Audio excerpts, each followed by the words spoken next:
12 vidas que construyeron una nación. Clarín presenta grandes biografías de los 200 años. Un recorrido por 12 figuras claves de nuestra historia.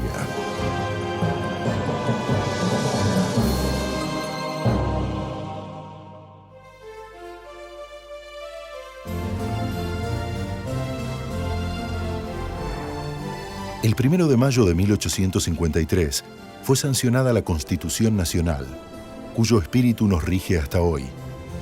El tucumano Juan Bautista Alberdi pudo observar satisfecho el resultado de esa tarea en favor de la pacificación y ordenamiento del país.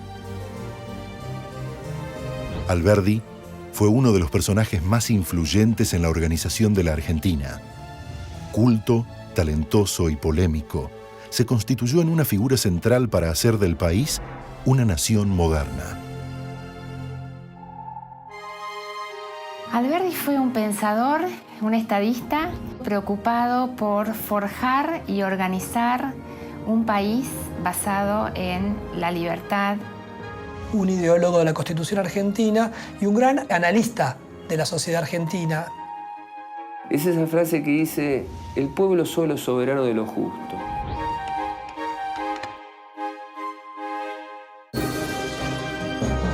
Juan Bautista Alberdi, el arquitecto de la Argentina moderna.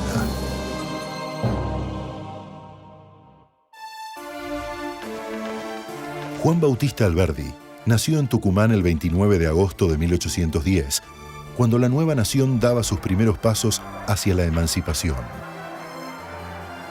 Él nace con la Revolución de Mayo. Él respira en su provincia natal, en Tucumán, la preocupación por la libertad. Su padre, el vasco Salvador Alberdi, fue un destacado simpatizante de la independencia. Su madre era la criolla Josefa Rosa Araos. Alberdi nace en una clase acomodada de provincia, de una provincia importante en el contexto virreinal. Su padre era comerciante, y ser comerciante en la organización colonial era ser un notable.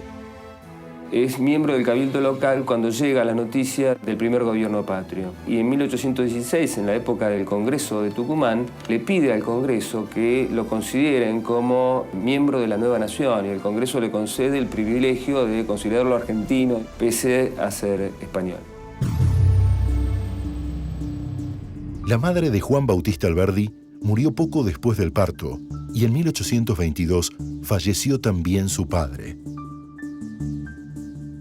Iniciando la adolescencia se queda huérfano, y el que se hace cargo de él es su hermano Felipe y también algunos de los tíos. Los tíos eran muy importantes, porque eran los tíos Araos. Él había hecho sus primeras letras en forma particular y después había cursado en una de las escuelas que fundó Belgrano con el legado que le dio la Asamblea del año 13.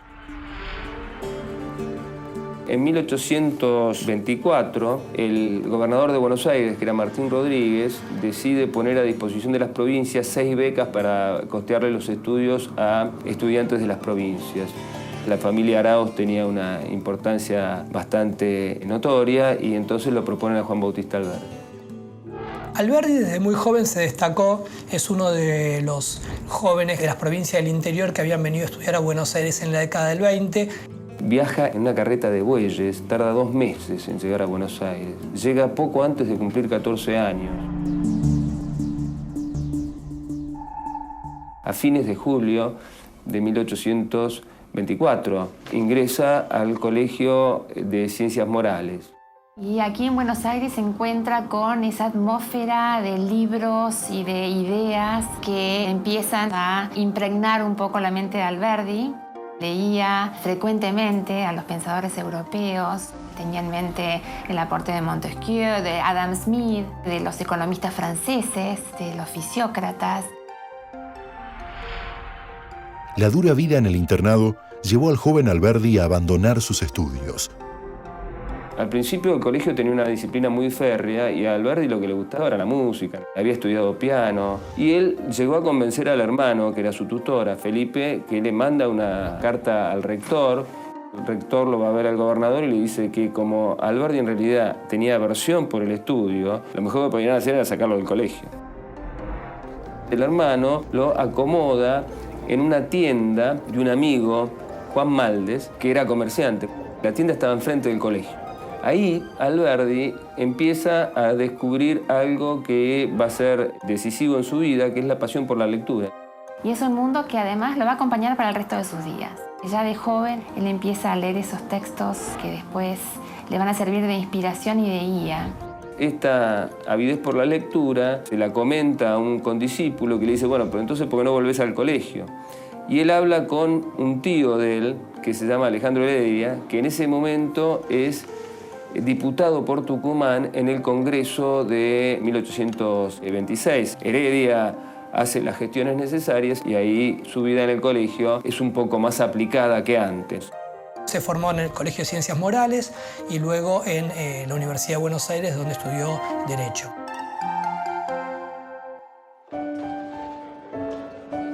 Como además había aprendido a tocar el piano, se incorporó a las tertulias porteñas, donde hizo gala de su exquisita cultura y sus composiciones de valses y minués. Cuando él vuelve al colegio se hace muy amigo de Miguel Canet, que va a ser su amigo de toda la vida y que en 1831, cuando Rosa cierra el colegio, lo lleva a vivir a su casa.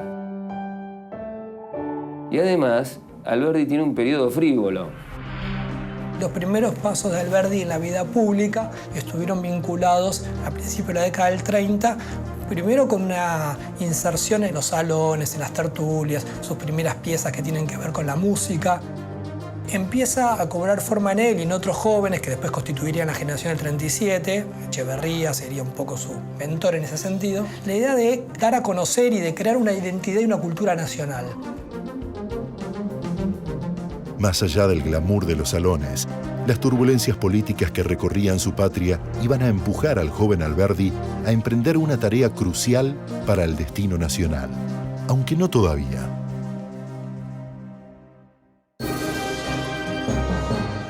La casa natal de Juan Bautista Alberdi en la ciudad de Tucumán fue demolida durante el siglo pasado.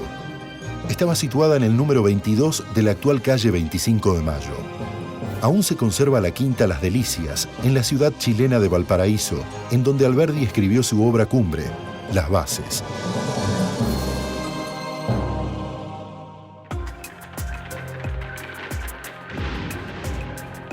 Alberdi se mantuvo ajeno a las luchas entre unitarios y federales que desde 1820 desangraban al país. Decide volver a Tucumán y pasar por Córdoba y tratar de dar el examen de bachiller en Derecho en Córdoba, cosa que hace. Va a Tucumán, está un tiempo y vuelve a Buenos Aires. Pero para tramitar el título de abogado tenía que jurar fidelidad a Rosas para poder ejercer la abogacía. Alberdi fue un hombre de principios. Él se resiste a tener su título convalidado por un gobierno con el cual no estaba de acuerdo. Impedido de ejercer su profesión, se dedicó al periodismo, fundando la primera revista argentina llamada La Moda.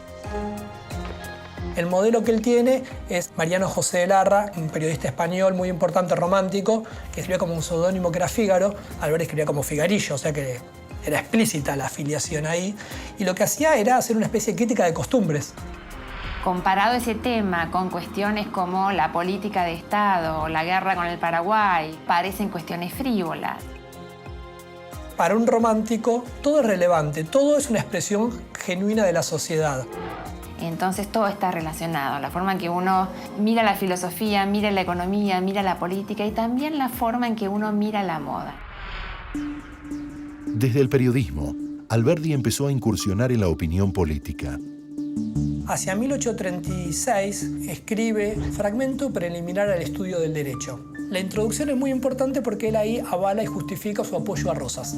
El federalismo expresaba mejor el estado social de las provincias del Río de la Plata. Pero también desliza unas críticas sutiles cuando dice que el pueblo solo puede ser soberano de lo justo.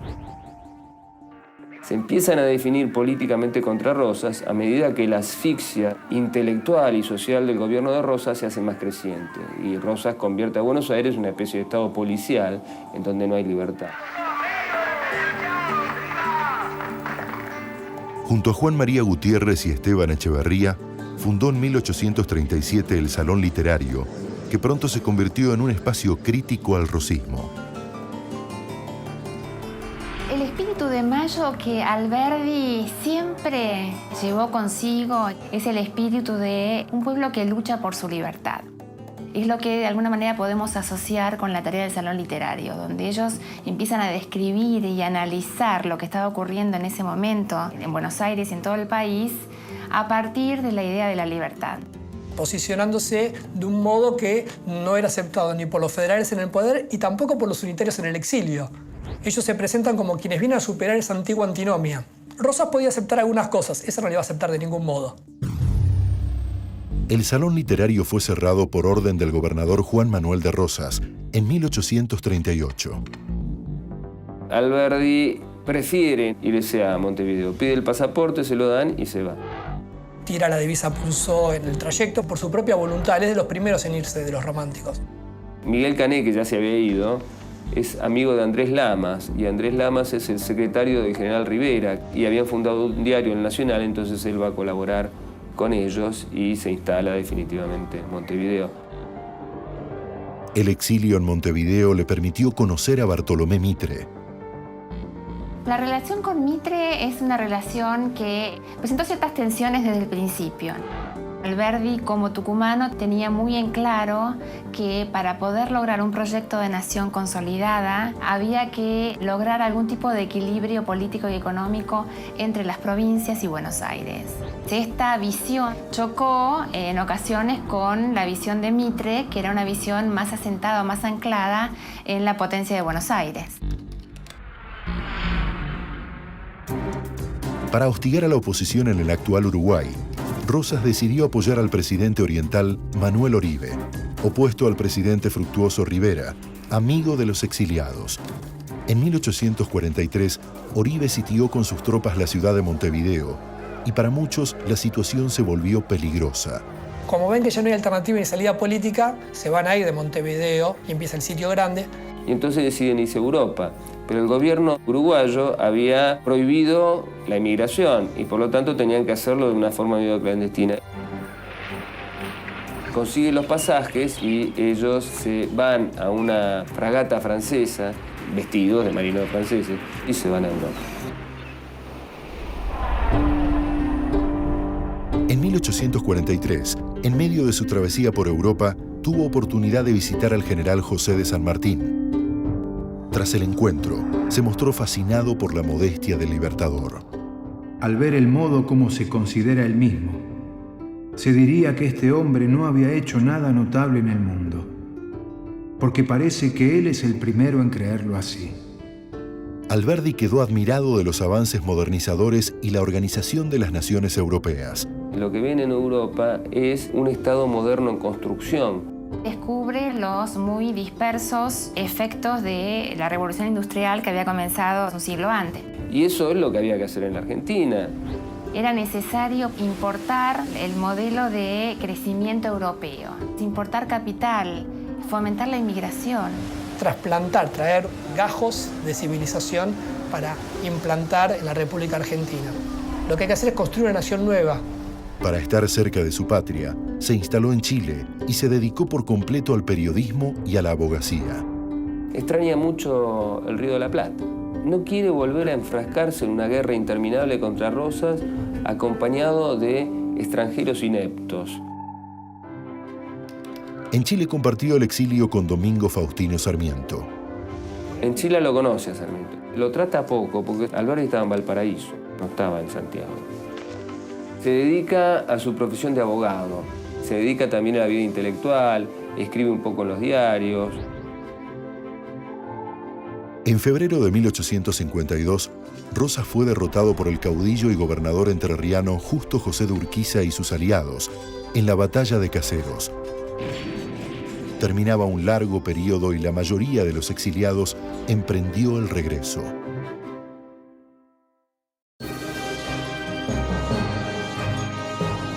Pese a su rol central en la política argentina, es uno de los próceres menos mencionados en la toponimia de nuestro país.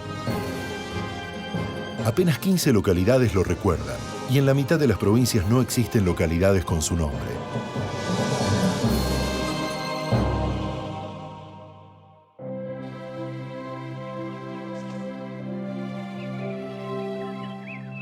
Alberdi decidió quedarse en Chile y desde allí colaborar en desarrollar las ideas para una constitución nacional. Estaba a punto de crear su obra más influyente. Alberdi, en cuanto se entera de que se iba a realizar la Convención Constituyente, redacta un proyecto de constitución publicado con el nombre de Las bases y puntos de partida para el proceso de organización nacional. Fue una tarea que él ya tenía pensada desde hace tiempo. Escribe las bases en tiempo récord, las imprime y se la envía a Urquiza. Es enviado a los convencionales, quien lo tienen como fuente de consulta. Sarmiento desde Yungay le manda una carta diciendo que es una obra extraordinaria y Mitre incluso la elogia también. Alberdi, cuando redacta entonces su proyecto de constitución para la Argentina, tenía a mano la constitución norteamericana y tenía a mano también todos los escritos que él había ido publicando, donde plasma sus ideas acerca de qué modelo de país él tenía pensado para la Argentina. El tema es cómo se construye un orden político y un centro de poder. Alberdi lo que busca en las bases es encontrar esos equilibrios. Está la división de poderes, pero con un ejecutivo fuerte. En una inmediata reedición, la obra incluyó una propuesta de redacción para la nueva Constitución. A la segunda edición, Alberdi le agrega un proyecto de constitución, porque los constituyentes prácticamente no tenían fuentes. Donde estaban no había biblioteca, no tenían a su disposición muchas obras para consultar. Cuando les llega esta obra de Alberdi, lo que tienen es resumido mucho del trabajo. Tienen como una guía para el trabajo que tienen que hacer, que es discutir la Constitución.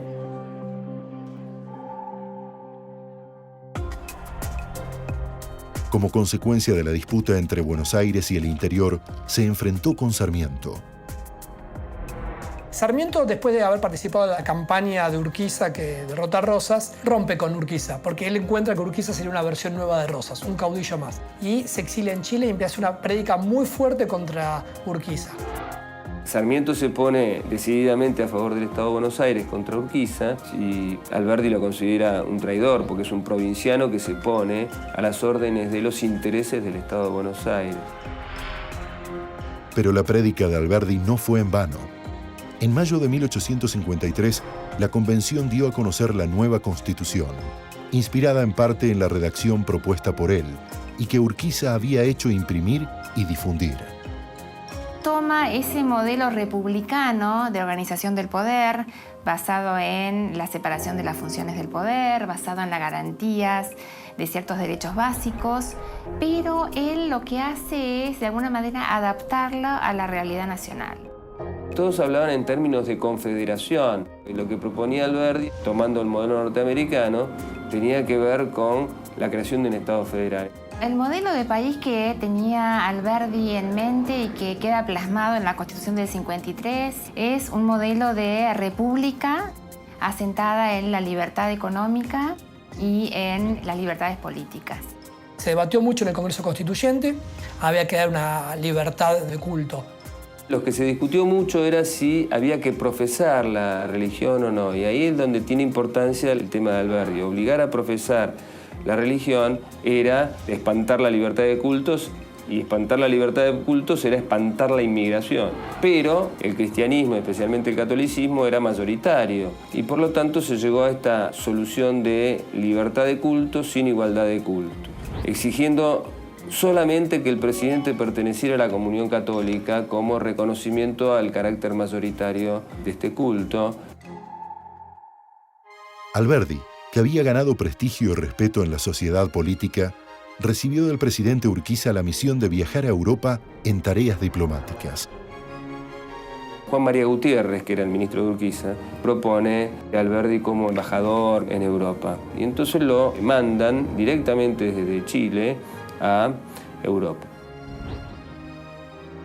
A Alberdi le encargan acciones diplomáticas o de prensa en el exterior, dar garantías para que quien viniera estuviera en condiciones de poder desarrollar sus actividades sin verse sometido a los vaivenes de los conflictos políticos internos. La misión de Alberdi es obtener el reconocimiento de la independencia argentina para la Confederación y, por otro lado, frenar los intentos que el Estado de Buenos Aires hacía con sus propios legados para obtener el reconocimiento del Estado de Buenos Aires. En ese sentido fue fundamental en la historia argentina porque logró difundir en Europa la idea de que Argentina era un país interesante para invertir. Era un país que presentaba un proyecto de cierta seguridad jurídica y esto es lo que Alberdi difunde en Europa. Y hace mucho énfasis en actividades que favorezcan la inmigración, generar agentes que muestren que esto es una tierra promisoria. Y esto explica un poco el gran crecimiento económico de la Argentina a partir de 1860 en adelante. Alberdi no era un hombre de rencores y así lo demostró en una visita que hizo en Inglaterra. En Inglaterra lo va a ver a Rosas, tiene una entrevista, va a ver ahí a quien había sido de algún modo una figura contra la cual se recortó toda la política de las décadas anteriores. A partir de las gestiones diplomáticas, Alberdi gestionó la llegada de nuevos inmigrantes y la instalación de líneas de ferrocarriles en la Argentina. La idea de que gobernar es poblar. No solamente era una población de personas, era una población de capitales, de empresas, de industrias. Lo que le está viendo es la expansión del capitalismo en la segunda mitad del siglo XIX. Los gobiernos lo que tienen que hacer es crear las condiciones para que los propios actores económicos puedan llevar adelante esto. No está pensando en un Estado que intervenga tanto. Está claro que lo que él quería importar eran las costumbres, los hábitos y los usos de los inmigrantes trabajadores antes que los inmigrantes letrados. Y lo que Sarmiento propone como modelo educativo, que era importar lo que Alberdi llama la instrucción, una visión más enciclopedista de la educación, alfabetizar, a Alberdi le parece que es un camino incompleto, porque lo que para él era más crucial era educar en los valores y en las actividades prácticas del trabajo, de la industria, del comercio. El creador de la frase «gobernar es poblar» comenzaba así a cumplir su sueño de modernizar la Argentina con sangre de otras latitudes.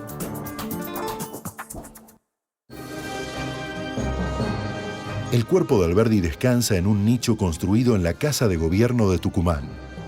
También se lo recuerda en el cementerio porteño de La Recoleta, donde se erige una estatua en su honor en el sitio en donde fuera sepultado antes de su traslado definitivo a su provincia natal.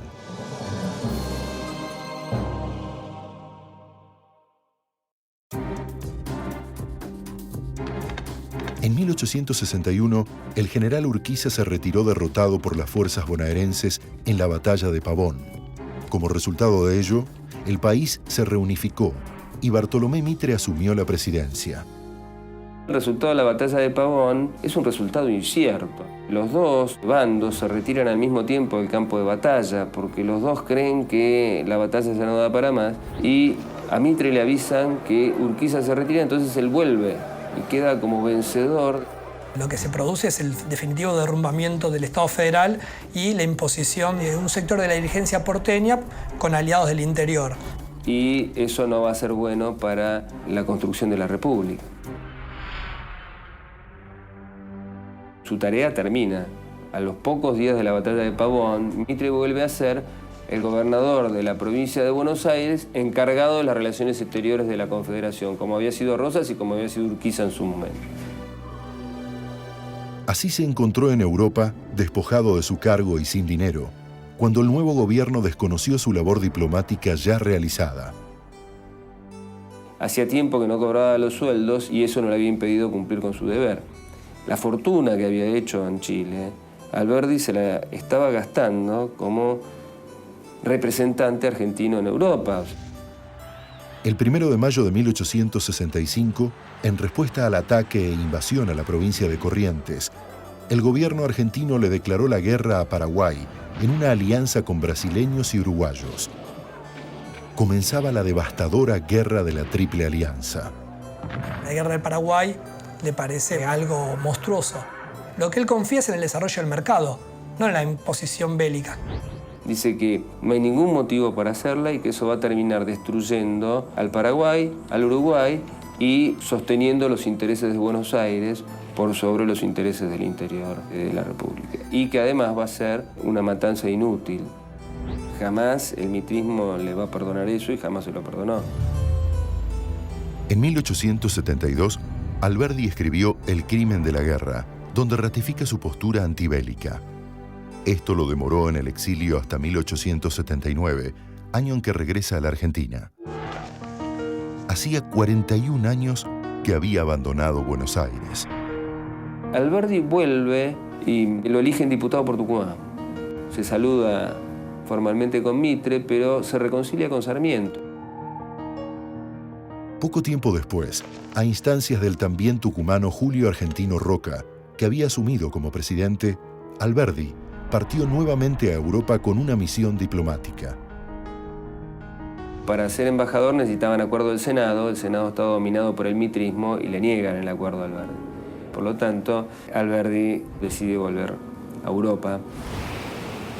A la altura de Río de Janeiro tiene un ataque de apoplejía, o sea que se le paraliza una mano y una pierna, y llega a Europa en malas condiciones. Está enfermo, débil, no tiene plata, pasa un periodo largo en el campo, en la campiña francesa, después vuelve a París y en el mes de mayo de 1884 Roca dispone que se le dé una pensión de 400 pesos mensuales y Felipe Joffre en el Congreso dispone un homenaje para Alberdi, pero ninguna de esas dos noticias la llega a conocer Alberdi porque el 19 de junio de 1884 en Neuilly-sur-Seine, un suburbio de París, se murió. Prácticamente solo y en la pobreza. Es bastante significativo en el sentido de que indica ciertas características de la vida política que era facciosa. Amigo-enemigo, y el que es enemigo está no solo fuera del poder, sino hasta fuera del territorio.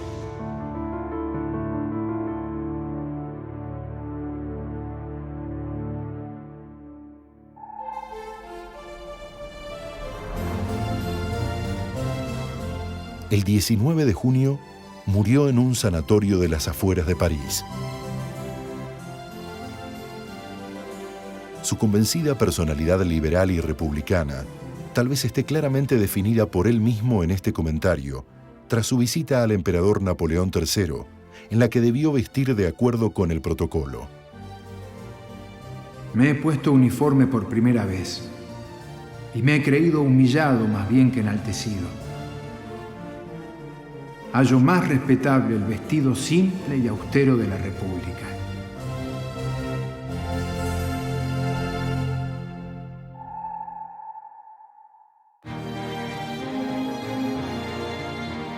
El legado de Alberdi fue pensar un modelo de país que pudiera generar crecimiento económico, estabilidad política y que de alguna manera ese modelo llevara la marca propia de un país, la marca de una nación. Alberdi, en lo que sería la Argentina moderna, es sin duda el armazón ideológico de la Constitución Nacional, sancionada en 1853. Es el legado institucional, la organización institucional de la República. Todavía sobrevivimos en el edificio constitucional de Alberdi.